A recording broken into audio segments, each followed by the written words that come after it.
You also know that 94% of US adults have an issue with either making energy or detoxifying, right? And now where does methylene blue come in? It comes in the capacity that can help you make energy and also help you detoxify at the same time.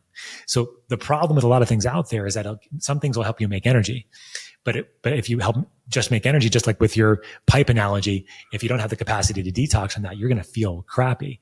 And just other things are great as an antioxidant, but they don't have the capacity to help you make energy. So methylene blue is very, very special in the case that it does do both. And it can compensate for dysfunction in that mitochondria on those complexes on the mitochondria that I mentioned, the electron transport chain. And so many of us are having so many issues with making energy because of these issues. And so a great example of this that you'll enjoy, I think, is something that I hope none of you ever have to have, which is to be poisoned with cyanide. Yeah, I'll jump on that. Ditto. Hopefully not. Right. So cyanide. I don't know how many spies we have listening. Maybe, I don't know. Yeah. So the antidote for cyanide poisoning is methylene blue, actually. And because what cyanide does, it destroys one of the complexes on your mitochondria that helps you make energy. One of the final complexes, actually.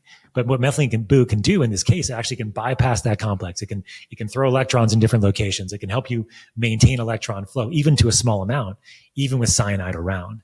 And so if you are going to a country where you might be poisoned with cyanide, please bring your methylene blue with you. Just, PSA, public service announcement for everybody.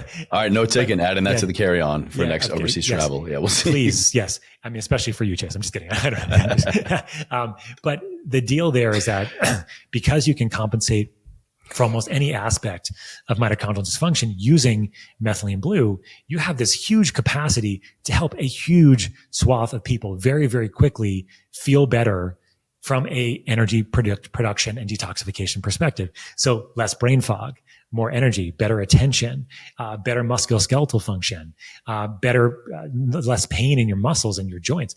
And I've seen this like time and time again in clinical practice. I could tell tons of stories about this. People that were just feeling terrible, and then 3 to 5 days later, starting methylene blue, and they feel like a different person.